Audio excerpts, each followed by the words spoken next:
El dolo. El dolo como vicio del consentimiento. El dolo como un vicio del consentimiento. El dolo es un vicio del consentimiento constituido por la maquinación fraudulenta destinada a que una persona preste su conocimiento para la celebración de un acto o contrato. Entonces el dolo como vicio del consentimiento está constituido por la maquinación fraudulenta destinada a que una persona preste su consentimiento para la celebración de un acto o contrato. Es una maquinación fraudulenta destinada a que una persona preste su consentimiento para la celebración de un acto o contrato. En el dolo se produce una falsa representación de la realidad. En el dolo se produce una falsa representación de la realidad, que es consecuencia de las manifestaciones fraudulentas fraguadas por otras personas para inducir a error al sujeto. El dolo se produce por una falsa representación de la realidad, que es consecuencia de las maquinaciones fraudulentas fraguadas por otras personas para inducir a error a un sujeto. El ámbito de aplicación del dolo. Ámbito de aplicación del dolo tenemos, primero, el dolo como un vicio del consentimiento. El dolo como un vicio del consentimiento. El dolo como circunstancia agravante de la responsabilidad contractual. El dolo como vicio del consentimiento, como agravante de la responsabilidad contractual. Y un dolo como integrante del supuesto del delito civil, o sea, la responsabilidad extracontractual. Primero, dolo como vicio del consentimiento. Es toda maquinación fraudulenta ejercida sobre una persona con el objeto de determinarla a la celebración de un acto o contrato. Como vicio del consentimiento es toda maquinación fraudulenta ejercida sobre una persona con el objeto de determinarla a la celebración de un acto o contrato. Este dolo está en la etapa precontractual. ¿Qué quiere decir esto? Antes de la celebración del acto o contrato. Antes de la celebración. Esto va a inducir a la persona a contratar. ¿Por qué? Porque hay un engaño. Por eso la persona contrata. Le dicen que un automóvil tiene ciertas características y no las tiene en realidad. Entonces esta persona, en esa fase que es precontractual, decide contratar y comprar el automóvil. Pero lo hace ¿por qué? Por los engaños del vendedor. Precontractual, como vicio del consentimiento. Ahora, como agravante de la responsabilidad contractual. Como agravante de la responsabilidad contractual. El dolo como circunstancia agravante de la responsabilidad contractual del deudor cuando no cumple la obligación asumida.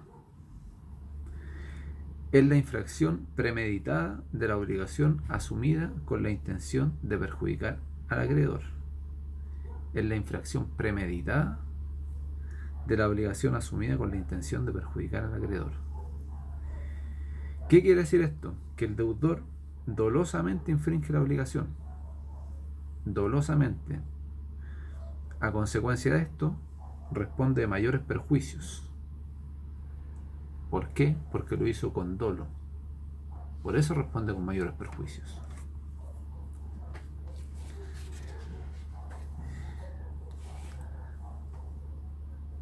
Como agravante de la responsabilidad contractual, entonces, también tenemos en la ejecución de los contratos, que es decir, en la fase de cumplimiento de las obligaciones. Cuando hay que ejecutar el contrato, el deudor deliberadamente no cumple la obligación. Como por ejemplo, un deudor tiene que entregar una cosa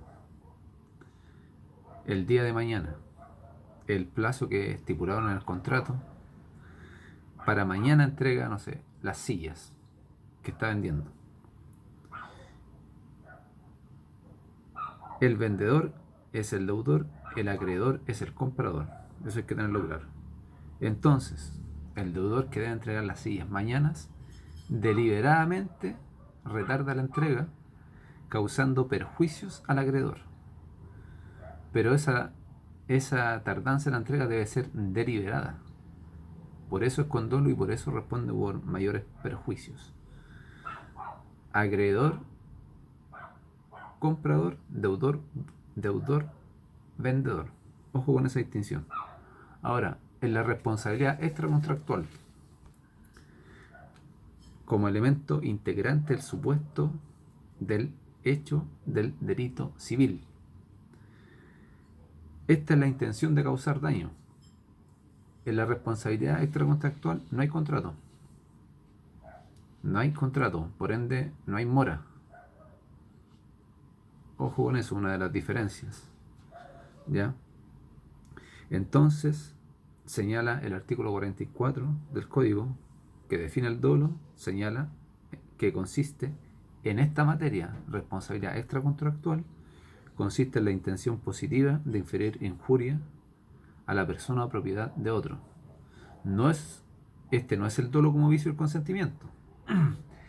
Este es un dolo en la responsabilidad extracontractual, por eso las definiciones son diferentes. Esta definición está en el artículo 44 del Código Civil, inciso final. El dolo consiste en la intención positiva de inferir injuria a la persona o propiedad de otro. ¿Qué quiere decir esto? Que una persona va y deliberadamente le tira una piedra a un automóvil y debe responder por todo daño causado. Ese es el principio que se ocupa en la responsabilidad extracontractual civil. Responde por todo daño causado y debe repararlo. La culpa es leve. Acá no hay gradación de la culpa tampoco.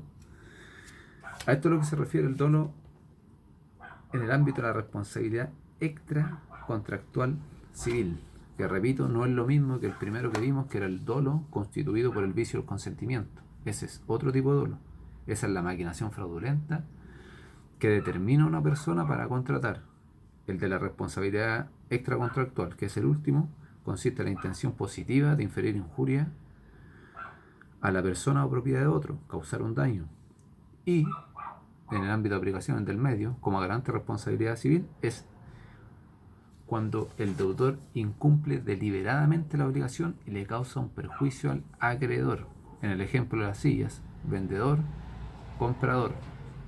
Recuerden, vendedor es el deudor, el que debe entregar una cosa. Ahora, clasificación. Tenemos dolo principal o determinante, incidental, dolo bueno, dolo malo, dolo positivo, dolo negativo. Dolo principal es el que determina o decide a una persona a ejecutar o celebrar un acto o contrato en que recae dicho fraude. Dolo principal es el que determina o decide a una persona a ejecutar o celebrar el acto o contrato en que recae dicho fraude. En otras palabras, de no haber existido dolo, la víctima no habría ejecutado o celebrado el contrato. El dolo, por lo tanto, debe ser determinante en el acto jurídico y para ello debe ser anterior o simultáneo a la ejecución o celebración, no posterior. Asimismo, el dolo debe tener por objeto un determinado acto o contrato y recaer en él. ¿Qué quiere decir esto? El dolo principal determina o decide a una persona a ejecutar o celebrar el acto o contrato. Significa que si no hubiese mediado este dolo, este engaño, esta maquinación fraudulenta, esta persona no hubiese contratado. No hubiese contratado, por ejemplo, un automóvil.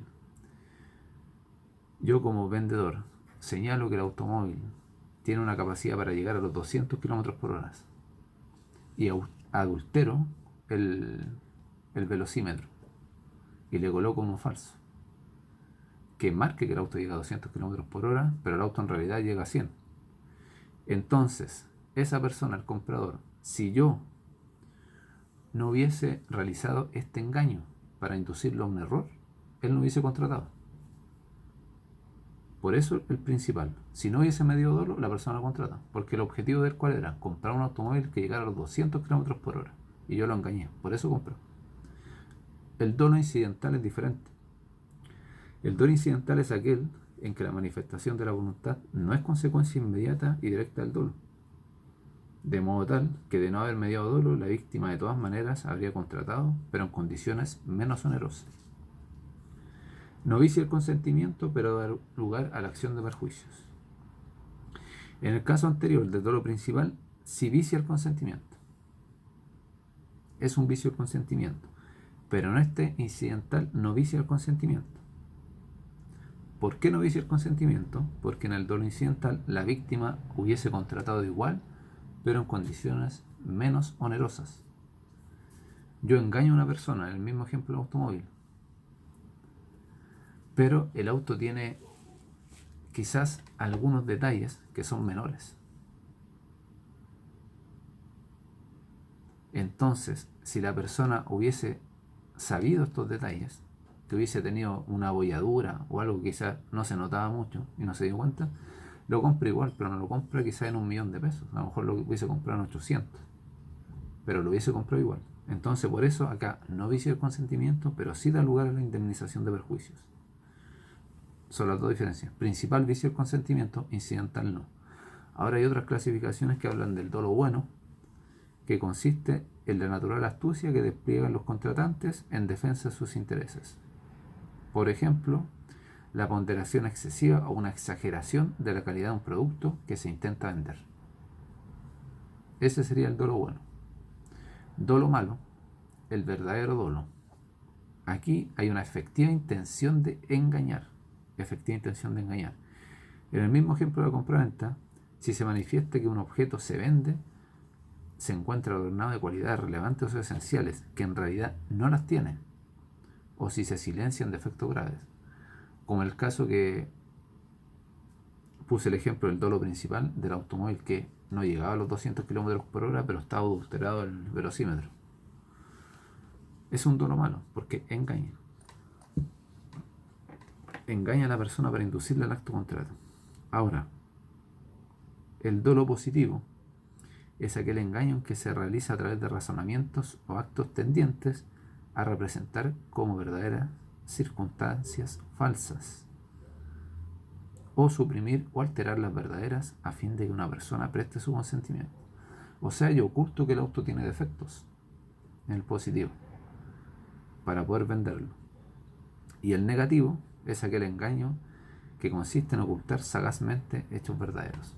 O sea, el automóvil ha recorrido 120.000 kilómetros y yo lo altero y lo dejo que solamente ha recorrido 60.000. Los más importantes acá son el dolo principal y el incidental. Esos son los principales. Requisitos para que el dolo vicie el consentimiento. Requisitos para que el dolo vicie el consentimiento. Primero, debe existir un engaño. Segundo, debe tener por objeto inducir a la persona a la celebración del acto contrato. Debe tener por objeto inducir a la persona a la celebración del acto contrato. Tercero, este engaño o maquinación fraudulenta debe tener éxito. Es decir, la víctima del engaño efectivamente contrató y de no haber mediado el dolo no habría contratado. Dolo principal o determinante. Tercer requisito, la víctima debe haber contratado. Porque recordemos que en el incidental no viciaba el consentimiento. Cuarto requisito, si el acto jurídico es bilateral, el dolo debe provenir de la otra persona, o al menos debe ser conocido por ella. Si es un acto jurídico bilateral, debe provenir de la otra parte, o al menos debe ser conocida por ella. ¿De quién puede provenir el dolo? ¿De quién puede provenir el dolo? Hay que distinguir actos jurídicos bilaterales, actos jurídicos unilaterales. Actos jurídicos unilaterales.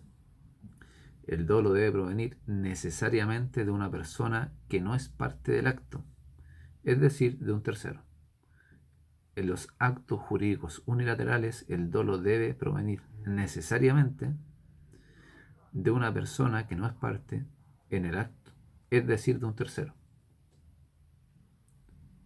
¿Por qué? Porque el acto jurídico unilateral requiere de la voluntad de una sola persona para nacer a la vida del derecho.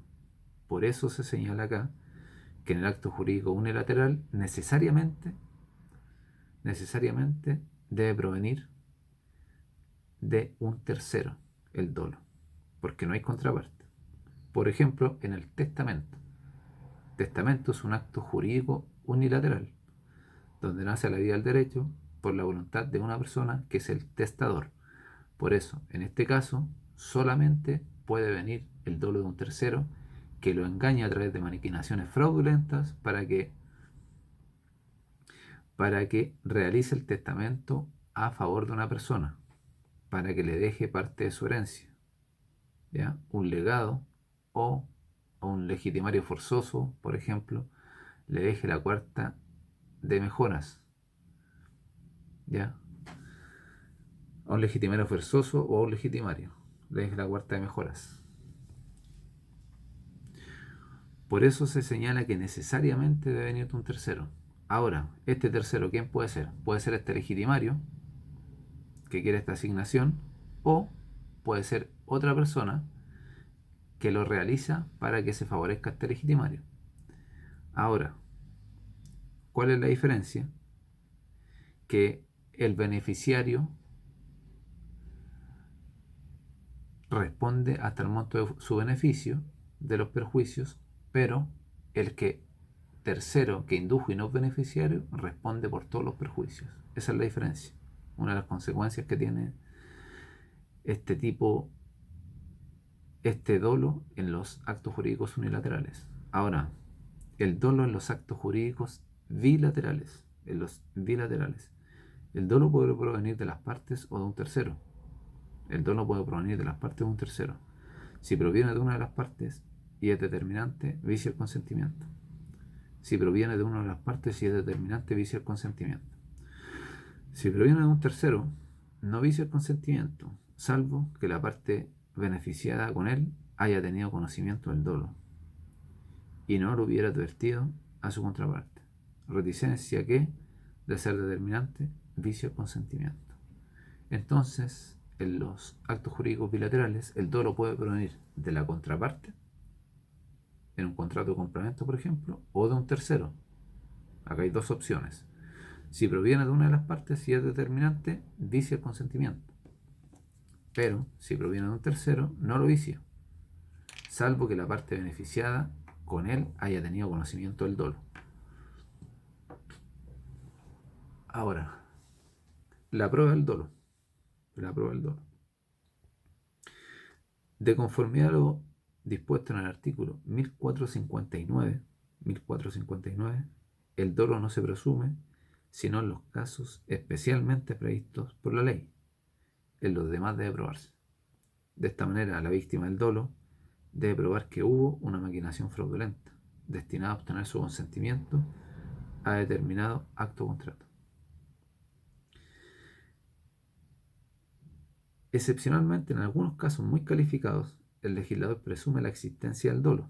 Así ocurre, por ejemplo, en el artículo 968, número 5, 968, número 5, que establece: son indignos de suceder al difunto como herederos o legatarios.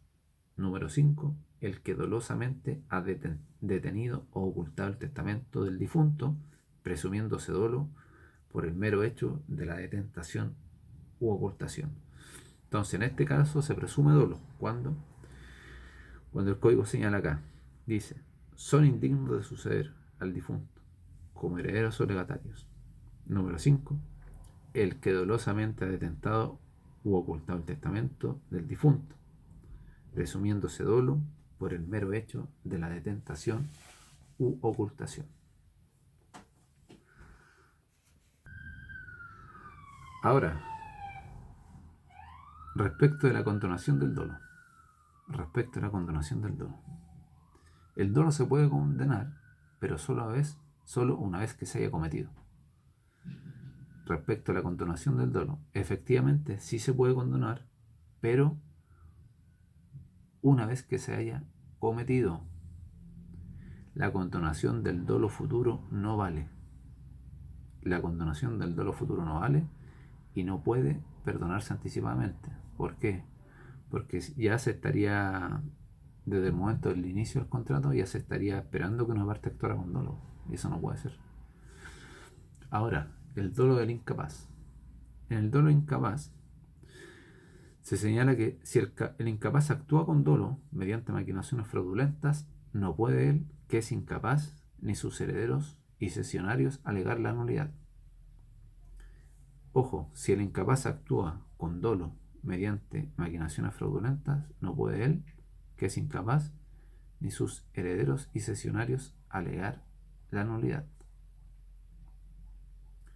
Por ejemplo, si una persona contrata con un menor de 18 años que le ha hecho creer con una cédula de identidad falsificada, con cédula falsificada, que tiene 18 años, este menor no puede alegar después el dolo y pedir la nulidad del contrato. Si el incapaz concurre con cédula falsificada, no puede alegar la nulidad del contrato. Importante, ¿ya? Porque actuó con dolo con cédula falsificada. Pero, sin embargo, si el incapaz nunca dijo que era mayor de edad y el otro contratante simplemente lo supuso por su aspecto físico, que el menor tenía más de 18 años, en este caso no hay dolo y el menor puede alegar la nulidad relativa al contrato.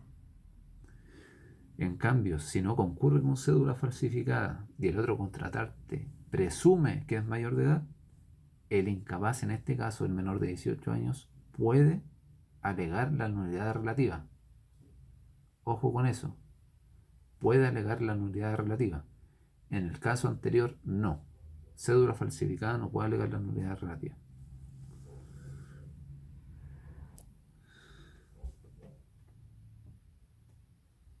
Dolo en el matrimonio. El dolo en el matrimonio. El dolo en el matrimonio. En el contrato de matrimonio, solo vician el consentimiento, el error, en la identidad del otro contrayente y la fuerza. Se excluye el dolo. Por ende, en el matrimonio no hay dolo. No puede viciar el consentimiento en el matrimonio por dolo. Ahora, ¿cuál es la sanción del dolo? ¿Cuál es la sanción del dolo? Cada vicio del consentimiento tiene una sanción. Entonces, dolo principal, dolo incidental. El dolo principal.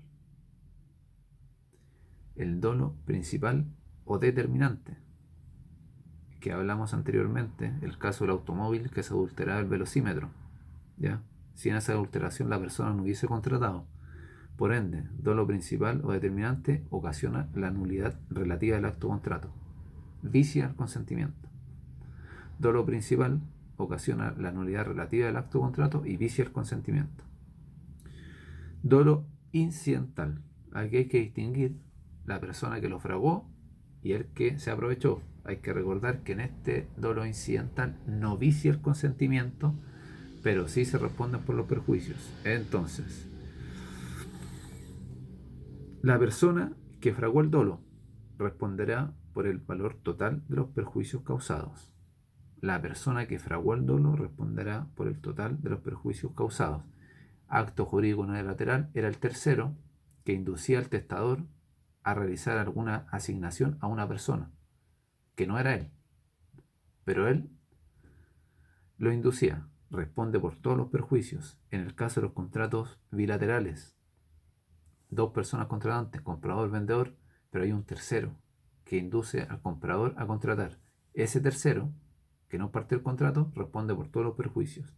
Ahora, el que aprovechó el dolo, en el dolo incidental, el que se aprovechó responde hasta el provecho de su beneficio que obtuvo con el acto jurídico. En el caso del testamento, sería la persona a quien le hicieron la asignación. Responde hasta el provecho. En el otro caso, sería el que vendió el automóvil, en el caso del automóvil que se vio todo el rato. Y ahí terminaría el dolo, con la sanción. Nulidad relativa, dolo principal, vicia el consentimiento y en el incidental hay que recordar que no lo vicia, pero hay que responder por los perjuicios.